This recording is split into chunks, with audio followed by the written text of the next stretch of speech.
DC vs. Vampires is set up in an alternate universe in which the vampires have taken over the planet. In that series, we discovered that Nightwing is the king of the vampires. But have you ever wondered how he became the king of the vampires? Or if other individuals were trying to fight against the vampire threat? Today we're going to cover DC vs. Vampires All-Out War. Now, there was a backup in this that explained how Nightwing got turned into a vampire, and then a 6-issue series that explained what Deathstroke was doing to try and fight against the vampire horde. This takes place between issues 6 and 7 of the mainline DC vs. Vampires book, as far as I know. This is Comic Story, and we take some of your favorite comic books, we break them down into full stories, where I tell you what is going on in the world of comics. This allows you to know what you're looking for when you go to your local comic book store and what you want to add to your collection. And on that note, let's get into DC vs. Vampires All-Out War. We're going to start with the Nightwing backup, and then we're going to go into the Deathstroke portion. It was a quiet night in Bloodhaven as Nightwing gets some much-needed rest. But in the middle of the night, his phone rings, and his sister Melinda says that she hopes she isn't bothering him. But how comfortable is he with vampires? Nightwing laughs. I've spent my whole life in a cave with a man dressed as a bat, so I have a handle on the lifestyle. Melinda tells him that that's a relief, that there have been rising crime issues between the vampire factions of Bloodhaven, and she's been asked to mediate. But a badge of office isn't going to protect her if things go airy. Nightwing tells her not to worry. You won't be doing it alone. So later, Nightwing and Melinda are walking through Bloodhaven Cemetery when they spot a brightly lit dinner in the middle of it. Right. This place looks like an entirely normal Bloodhaven business and is no way a front. You're totally buying me a waffle on the way out. As they walk in, a young vampire jumps off her stool telling him that her name is Teague. She works for Mary, and if they don't mind following her. Teague leads the two into the back. She opens up a fridge and it reveals a hidden staircase leading underground. She then tells the cook to go ahead and close the shop. They're gonna be busy for a bit. Melinda begins to walk down, telling her that this is remarkable. She had no idea, and Teague says it's cool, isn't it? Topsiders mostly don't get to see these places, so Queen Mary is showing a great deal of trust here, Miss Zuko. Teague laughs.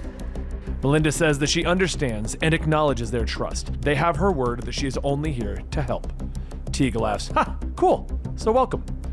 As the large wooden doors at the end of the staircase open up, it reveals a large stone ballroom, and Nightwing says that this is way nicer than the Batcave. Teague leads the two of them to another set of doors guarded by another vampire. These vampires welcome Nightwing and Melinda inside, and as they go in, they're greeted by Queen Mary. The other vampires there state that they shouldn't be alarmed. They're happy that they could have joined the festivities, especially Nightwing. After a little back and forth, they explain the purpose of being here. Queen Mary and her progressive ways are threatening the entire vampire way of life. Nightwing is the protector of Bloodhaven. Would he extend his protection to them as well? Nightwing asks, isn't that why you brought Mayor Zuko here? She has more power than me But Pandora stops him. Our immediate request is a little beyond her reach. To unite our people, we must remove what poisons them. We need Mary, the false queen, dead. Nightwing's a little stunned at the request. That's not happening. I'm not gonna kill anyone just to settle a dispute. If there's a disconnect between your and Mary's ideals, we can talk it out. We tried that, but we will not live lesser than humans. Mary and her brood have forgotten this. And you seem to have forgotten that I'm human, and so are many of my friends. Pandora raises her arms and tells him, that is true, for now. But down here, we have numbers, and we have your secrets. Nightwing scoffs. You're resorting to blackmail, traps, and brute force? You really are old Bloodhaven. This meeting's over. But before anyone could respond, Nightwing sweeps the legs out of a vampire to begin his escape. And then he turns back to Melinda and he notices that she isn't trying to leave. She wishes that there had been a better way. But she knows what family means to him. He made himself easy to manipulate. She did tell Pandora that this little ruse wouldn't do any more than get him here, though. Let's get this over fast, brother. Nightwing stares for a moment before he realizes what is going on. Of course they know his identity. He then begs Melinda not to do this. Don't fight him. Let him leave. She waves her finger, telling him, of course, he wouldn't be fighting her. He'd be fighting all of them. A dozen of vampires begin to jump into the main hall. Nightwing grabs a torch and snaps it in half, getting to work slaying any attacking vampire. And as body after body drops to the floor, there is only one question running through his head. Who will feed his dog in the morning? The vampires ravage Nightwing with attacks. Melinda says that that's enough, and the vampires give her an opening. She tells him that the earth on which he lies has accumulated over centuries, one handful of home soil from each who joins their eternal family. It makes any vampire stronger in this sacred room. You become stronger than anywhere else, and they'll go collect his earth once this is all and done. She reaches down to him, telling him that she knows. She knows. And in his moment of defeat, Pandora kneels down, biting into his neck. A few seconds later, the vampires all begin to step back with horrified looks as Melinda asks, "What is it?" Nightwing stands up with his stake driven through Pandora's chest. And Melinda asks, "What did he do?" She was the oldest, the strongest of them. "I had no choice, but I was too late. I couldn't stop it from happening." As the fangs finish growing from Nightwing's mouth, he looks back and asks, "Where is Mary, Queen of Blood?" And that's the conclusion of the Nightwing origins. Now we're going to bring you issues 1 through 6 of the Deathstroke storyline, in which he teams up with quite a few surprising individuals. The Swiss Alps. Snow falls from the darkened sky as Deathstroke, Damage, and Blue Devil step off their plane. They walk through the darkness of a nearby cave, moving through the network of tunnels until they finally find what Deathstroke was looking for. The bubbling pit of greenish liquid known as the Lazarus Pit. "My God, it's real," he whispers, turning back to Blue Devil, motioning to the pack on his back. "All right, Devil, let's get him ready." Devil nods, pulling out the body of Batman, once again questioning if they should be doing this. Should they be reviving Batman? But Deathstroke knows the dangers, but he also knows that the only way to defeat a world of vampires is with Batman. It's at that moment that something moves out of the shadows, and Azrael jumps out, grabbing Damage by the neck, biting deep into him. "At last, I'd almost given hope," dropping Damage's body deep into the crevasse of the caves. He's then flanked by vampire knights who rush at Deathstroke and Devil. "We're under the order of the Grey Sun!" Azrael bellows as he locks into combat with Deathstroke. Devil fighting against the knights, but he is bitten from behind by Aztec. Deathstroke whirls around, kicking Azrael away, wielding a weapon of God. "This sword used to belong to an angel, Zuriel, kid.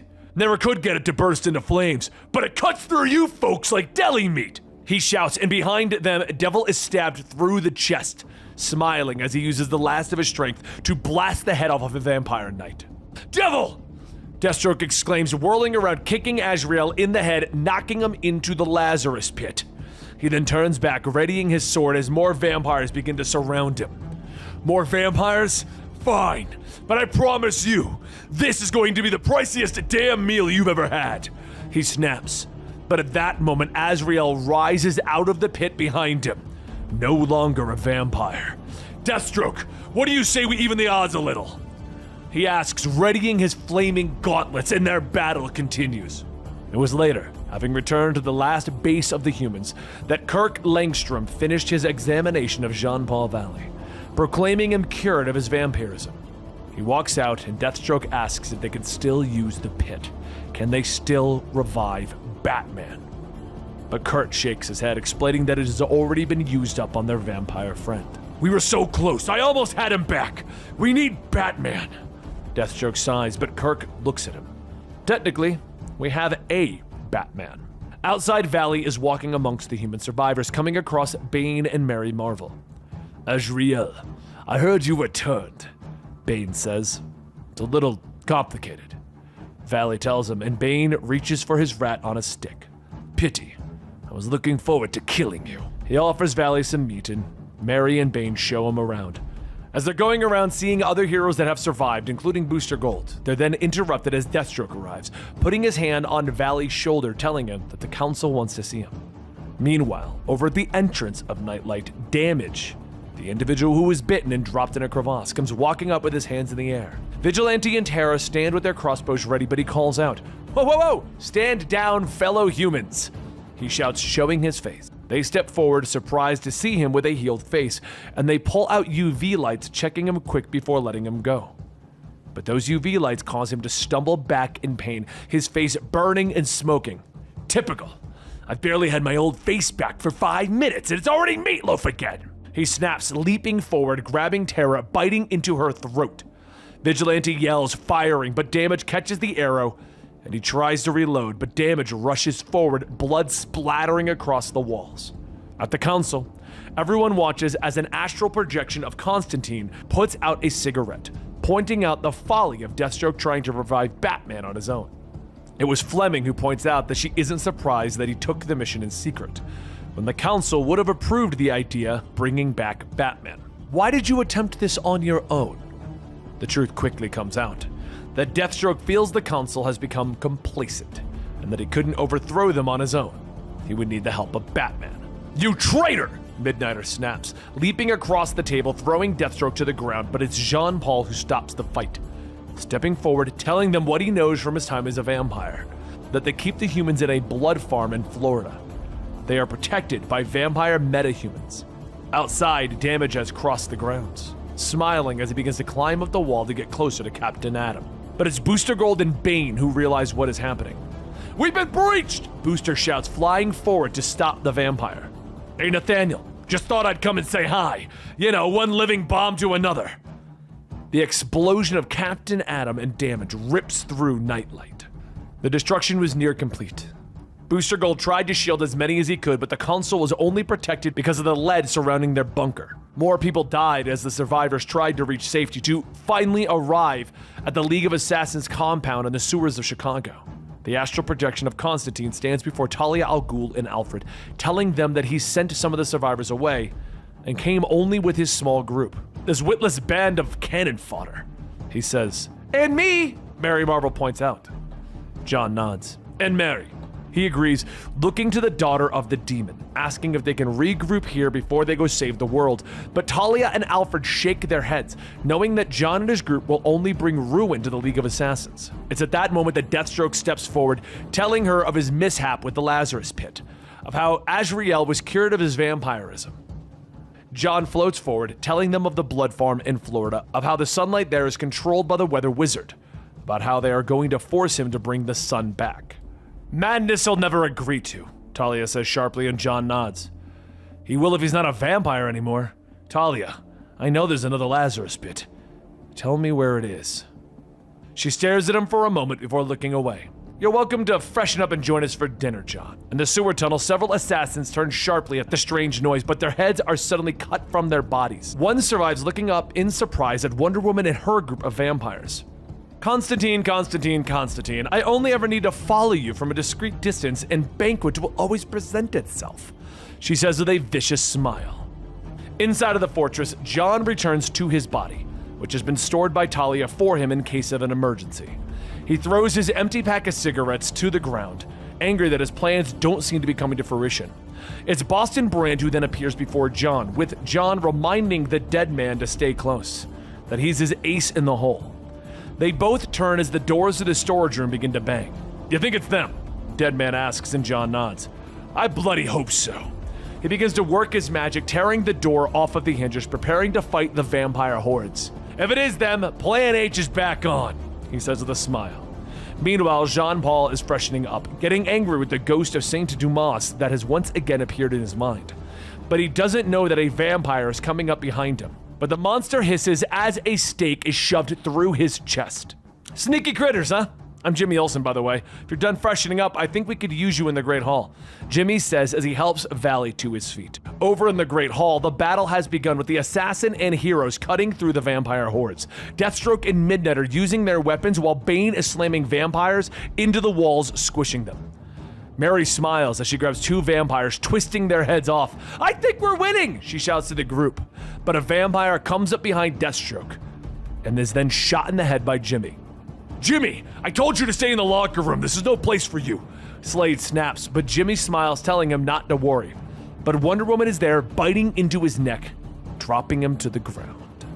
Jimmy! Mary bellows in anger, flying across the room, slamming into Wonder Woman, knocking her through several walls, lightning crackling behind her.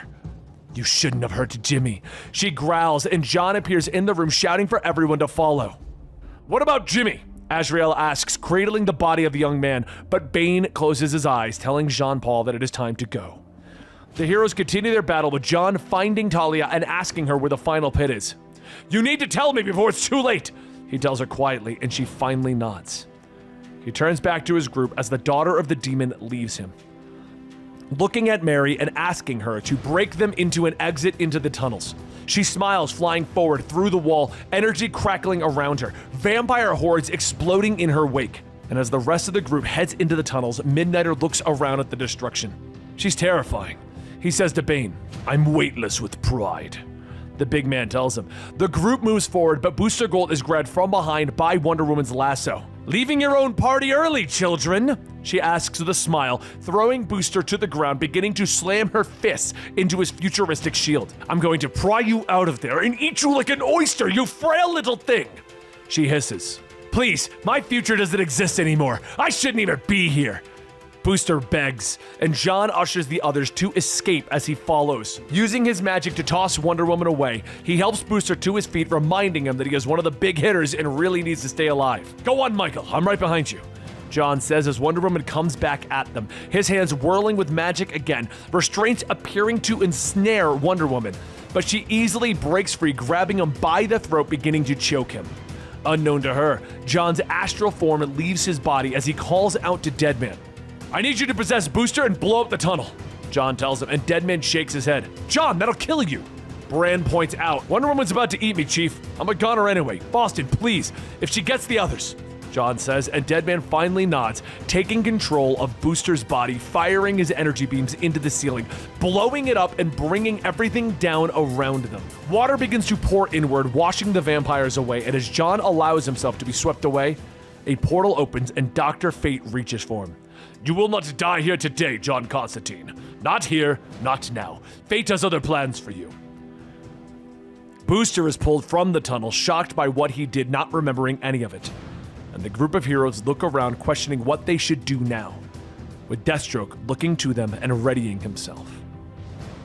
"What else can we do? The things hunting us don't sleep, and all of our places of refuge are burnt. We complete the mission." Meanwhile, on the Blood Farm, Baron Cinder holds Billy Batson in his sway, using his powers of foresight to see the humans that have come for him. "Let them come. We'll be waiting." They moved across the country, fighting their way from Chicago to Florida, finally arriving outside of the Blood Farm that was their mission.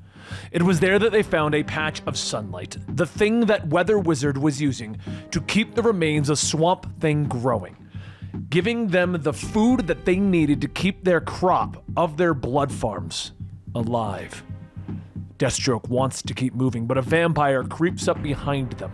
And as something comes up behind it, a cord wraps around the creature's neck, and Batwoman drags it to the ground, the cord cutting through its throat and severing its head.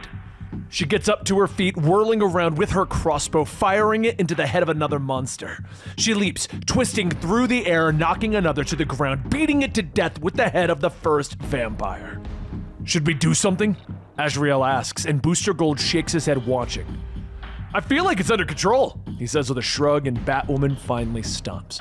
"Hey guys, what a time to be alive," she asks, smiling, showing her fangs. The heroes prepare to fight, but Batwoman throws up her arms. "Hey wait, if you're gonna kill me, I'm really gonna lose my temper." Slade swings his blade, but Batwoman stops it, her skin sizzling at the touch of the holy weapon. "Damian Wayne sent me!" She struggles, and the heroes are shocked as Batwoman explains that she has been working with the turned Damian Wayne, that he found her when she was little more than an animal, but brought her back from the darkness, taught her to feed without killing. "How do we know that this isn't a trap? Grayson is a master manipulator, just like his old man." Deathstroke asks, still holding his blade, and he looks at Azrael, who remembers that there was a bounty out for Batwoman's head. Bane steps forward, removing Deathstroke's sword. "I'm not willing to give up on trust," he grumbles. Batwoman steps away, motioning to the amusement park nearby where the Blood Farm is housed, explaining that Starfire is being held captive there, and that Damian sent her to rescue the Temerian. "What do you say we all quit lowering our voices and octaves and help each other out?" she says with a smile. The team quickly comes up with a plan. They're going to send Deathstroke, Batwoman, Azrael, and Bane to rescue Starfire. Thus, they'll be creating a distraction that will allow Booster Gold, Midnighter, and Mary Marvel to capture Weather Wizard. The first team moves through the amusement park quickly, killing off the vampire underlings that guard the entrance to Starfire's tower. "You're up, Muscles," Batwoman says, with Bane rushing forward, slamming into the door and knocking it off its hinges, squishing the vampires that get in his way. The four heroes rush forward, slashing through the vampires and fighting their way up the tower. Bane finally finds his way all the way to the top, killing a last vampire before stepping into Starfire's chambers, where she greets him, offering him to enter. "Come, look at you. How long has it been?" she asks, holding out her arms. She moves forward, radioing to the others that he's found her, unaware of the woman's fangs as she opens her mouth. Meanwhile, the others are still fighting, with Deathstroke turning to see Dagon stepping through the doorway, preparing to fight, but Starfire steps up behind Dagon, burning him with candle wax. "Alien filth!" Dagon snaps, and Deathstroke steps forward, stabbing the vampire through the chest. "Watch your mouth!" Starfire moves forward, hugging Deathstroke, pointing out that he has a vampire on him. "Don't worry, I'm housebroken," Batwoman assures her.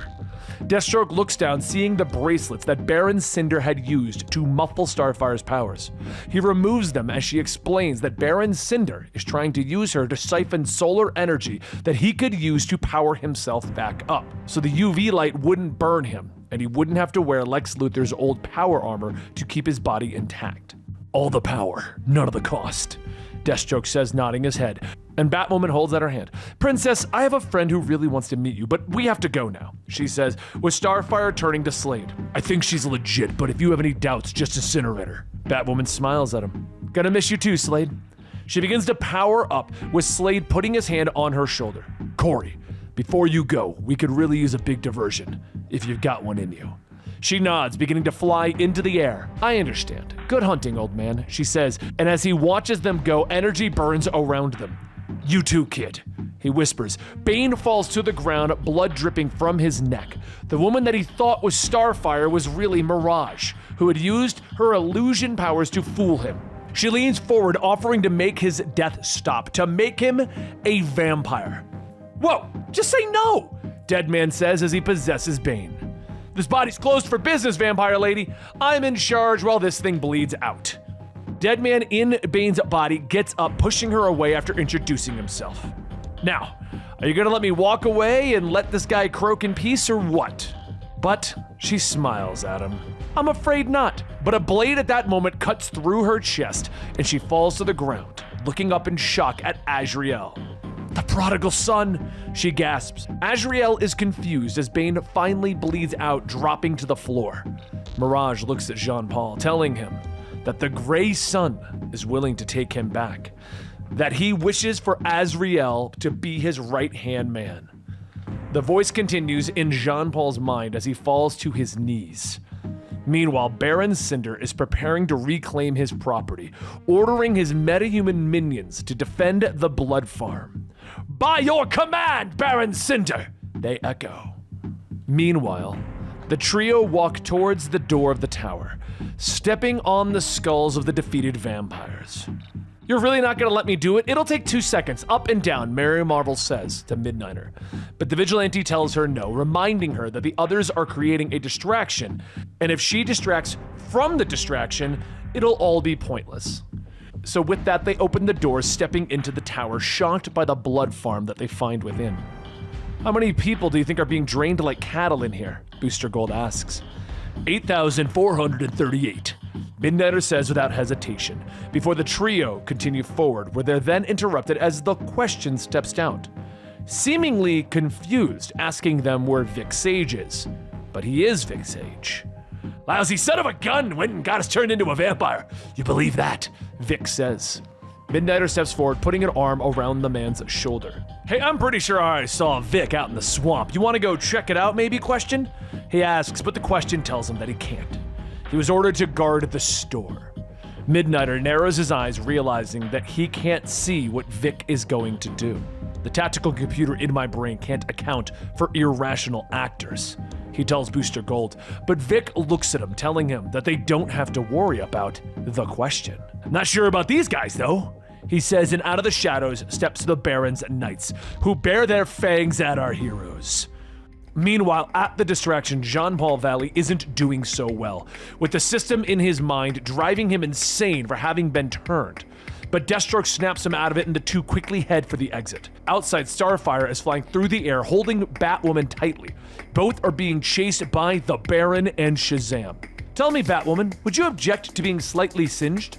Starfire asks. Meanwhile, the fight continues in the Blood Farm, with Mary Marvel managing to destroy the Shining Knight and turning her attention to the Arkham Knight, with Midnighter easily knocking Prometheus to the side, but Booster Gold is suddenly bitten by the Atomic Knight, who destroys hundreds of the blood banks to distract him.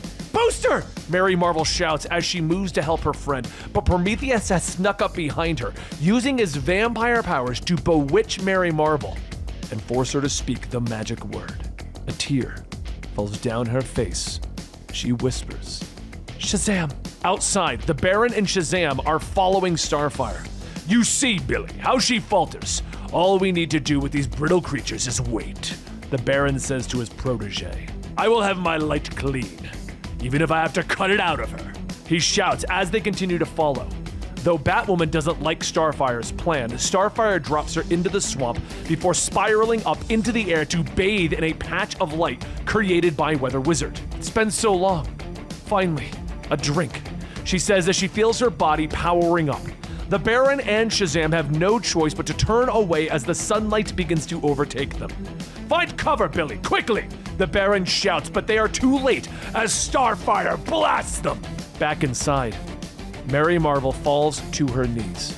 From the floor, Booster Gold is surprised to see that she has fangs. Go ahead, Mary. Tell the nice man before his lights go out. Prometheus orders her. With tears in her eyes, she explains that she was bitten when the vampires took over, but she retreated into Mary Marvel's body, where the disease couldn't reach her.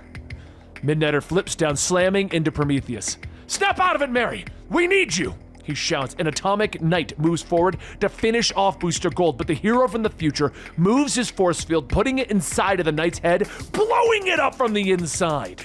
But Prometheus is back on his feet, exchanging blows with Midnighter. I hear you've got a tactical supercomputer built into that stupid helmet.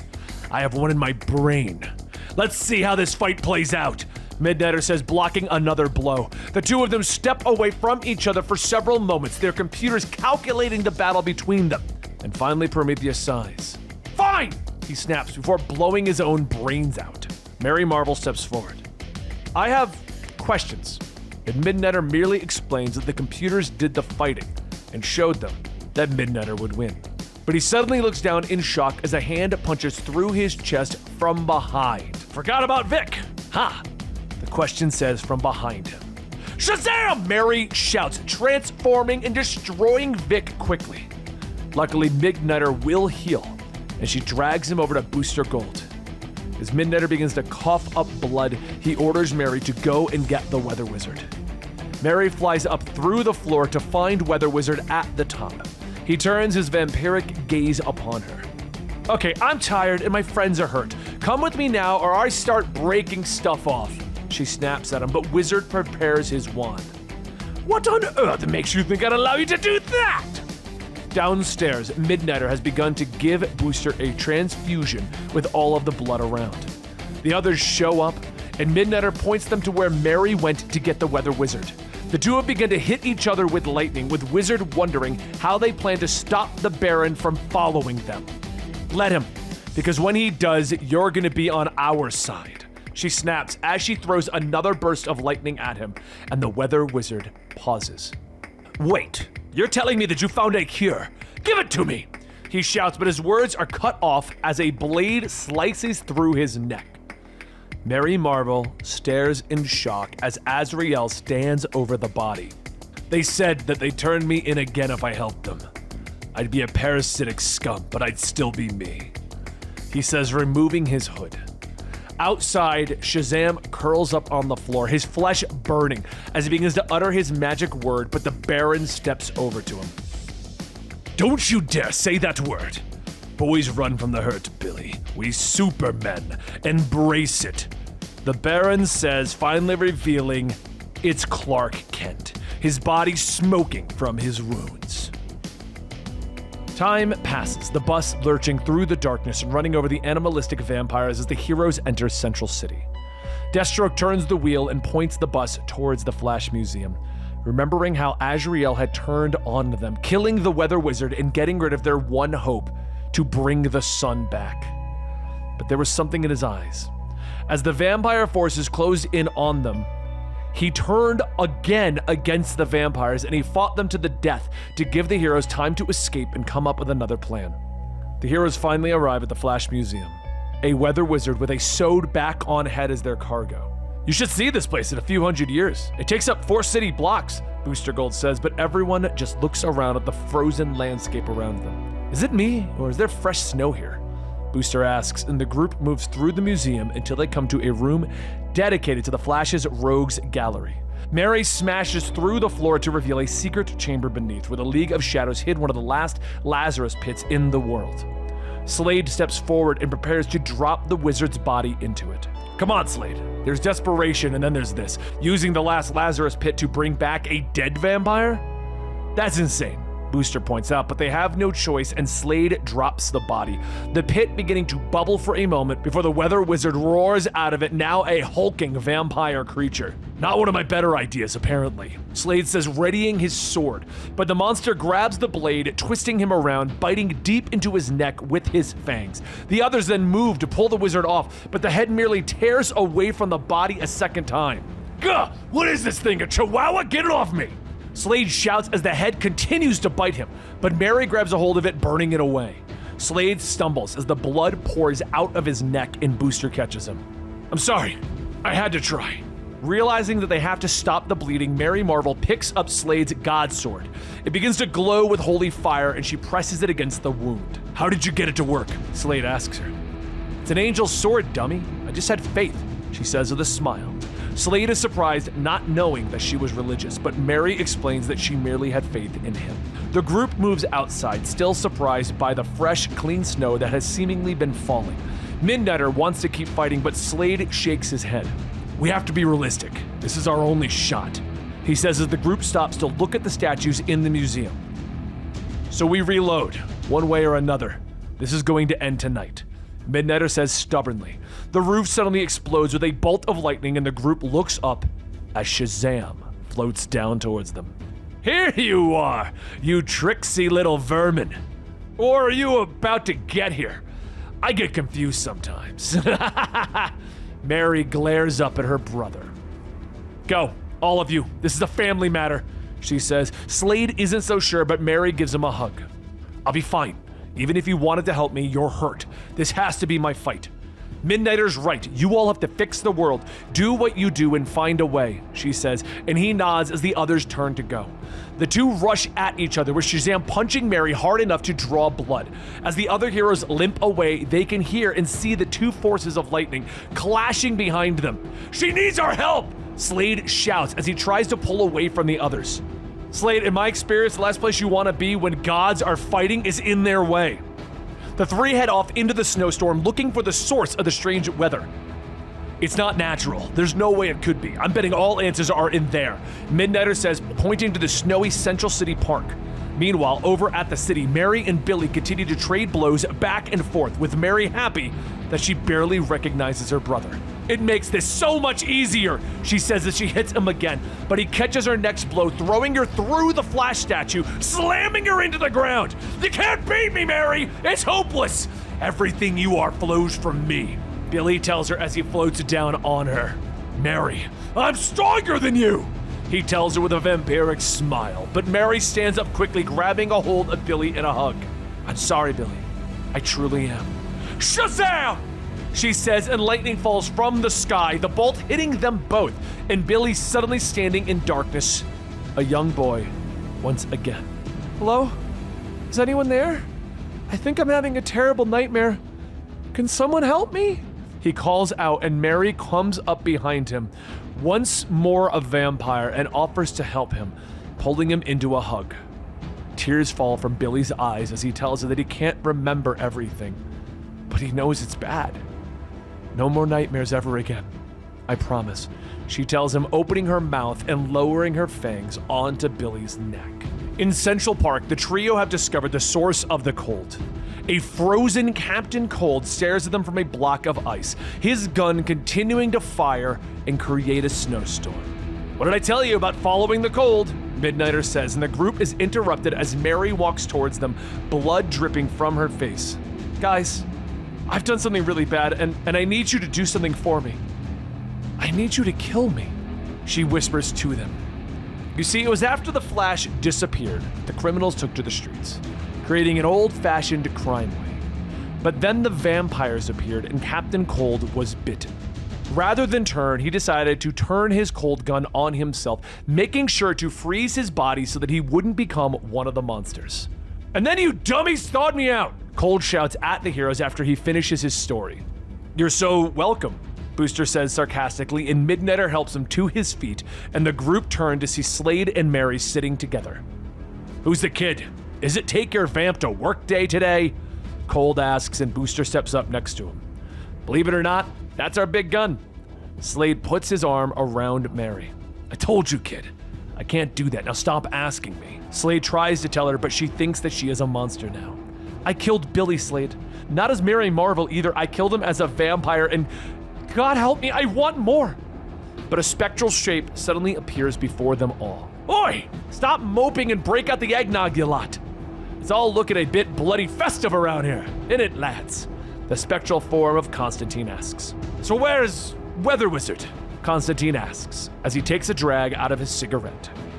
But back over at the Flash Museum, Superman has landed, looking for Billy, but he merely finds the body of a young boy. Oh, Billy, you cast off your armor. We could have broken worlds together had you not faltered. But I will do this for you now. I shall break the ones who hurt you. The Man of Steel says, his body still smoking from the wounds from Starfire. Over in the park, the group has just finished telling Constantine everything that happened. The wizard isn't happy, shouting at the group for ruining the last plan that they had. I've got a Supergirl in Australia waiting for the sun to come up so that she can top off her tan and take the fight to the biters. He snaps. I can do that, Cold says as he raises his hand at the back of the group. I've got Damian working to undermine Grayson's whole operation from the inside. Constantine continues as if he didn't hear the rogue, but Cold shouts again, telling them that he can freeze the ash out of the sky long enough for Supergirl to charge her batteries. Okay, why didn't anyone let Captain Cold speak first? Constantine snaps after a brief pause. The spectral wizard then goes to Mary, telling her that he needs her to fly Cold to Australia, but she is barely listening, looking up at the sky where a t-shirt floats down at them. Slade grabs it out of the air, holding it out to her. That's Billy's sweater. He's here, she says, and Slade looks at her a moment. Billy? Not Billy. Superman lands with a thud among them, cracking the concrete beneath him, scattering our heroes. We don't stand a chance, do we? Booster asks as Midnight stares at the Man of Steel, his computer brain calculating the fight. None whatsoever, Midnighter tells him.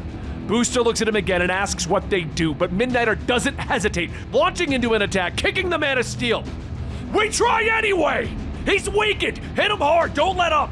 Midnighter shouts to the group and Slade whirls in with his sword, slicing at the Man of Steel. But Superman catches the blade, tossing him away. Midnighter comes in fast, stabbing Superman with a wooden stake, but the wood cracks on his chest. Superman grabs the hero by the throat. I'm sorry to disappoint you, but Princess Coriander gave me a burst of sunlight during her escape. I may not be at my best, but you'll find that I'm very far from my worst. He grabs a hold of Midnighter's legs and rips the hero in half, throwing the body away. But his head begins to twist and Superman drops to his knees. What have you done? He gasps in pain, and Booster Gold steps forward. Force field's in your skull, little ones. I'm shutting you down for good. He shouts, but Superman merely looks at him with burning eyes. A slash of red appears across Booster's chest, falls to the ground in separate pieces. Slade leaps in once more at the Man of Steel, sword ready. Will you just die? Superman whirls, punching the ground, Shockwave throwing Slade away. Mary shouts for him and runs forward with Superman turning to her. You! I can smell Billy's blood on your breath. he says, and Mary has no choice, transforming once again. She leaps forward as Mary Marvel, punching Superman in the chest. She moves forward, continuing her onslaught, hammering into his face. You were supposed to be the one to put it right. You were supposed to be the one to save us, she shouts as she begins to burn him with magic, but he blasts her with heat vision, punching her away. He stalks forward. He lifts her off the ground. Please, don't, she whispers as a magic blade pierces through Superman's chest. He gasps in surprise, dropping Mary Marvel to the ground, looking at the magic blade. You forgot the first rule, Boy Scout. Never turn your back on me unless you're absolutely sure I'm dead, Slade tells him. Tears begin to fall out of Superman's eyes as he drops to the ground. Mary moves to Slade. I thought you were gone, she says with a smile, and Slade slumps in her arms. Are you kidding me? That guy, he punches like a barista. He gasps as she looks at him with concern, reaching up and pulling off the mask. I made the goofy angel sword work. Did you see? It worked. Because I believed in you, he whispers, and Mary holds him close. Please don't leave me alone, Slade, please, she whispers, but Slade's head lulls down to her shoulder. It's okay, kid. You'll be, he whispers, but his words die out with his final breath. Captain Cold moves up to help her, lowering Slade to the ground next to Midnighter. Mary wants to bury the bodies, but Constantine points out that they don't know how long it'll be before Cold turns. The blizzard will last a little longer. It'll cover them real good, I promise. It'll cover all of them, Snart tells her softly. She finally nods, taking a hold of him and leaping up and flying away. Godspeed, love, Constantine says as he watches them fly away. A few moments pass. Constantine seemingly alone. Good work, mate, he says as Deadman floats up from the ground next to him. You're not gonna tell her that it was me and Slade's body just now? Deadman asks, and Constantine shakes his head. Nope, he tells his friend, and with that, they both disappear. The snow continuing to fall from the sky, covering the death on the ground, blanketing everything in fresh powder, as if it never happened. But something begins to stir. Midnighter sits up, looking around in shock, his body already well on the way to healing itself. Hello? He calls out in surprise. And there you have it, DC versus Vampires, all-out war, completely covered here. Now, next Monday, we're going to be bringing you DC versus Vampires, the normal mainline storyline, all 12 issues of that. So if you want to catch that, like, subscribe, hit that notification bell, and we'll see you next time right here.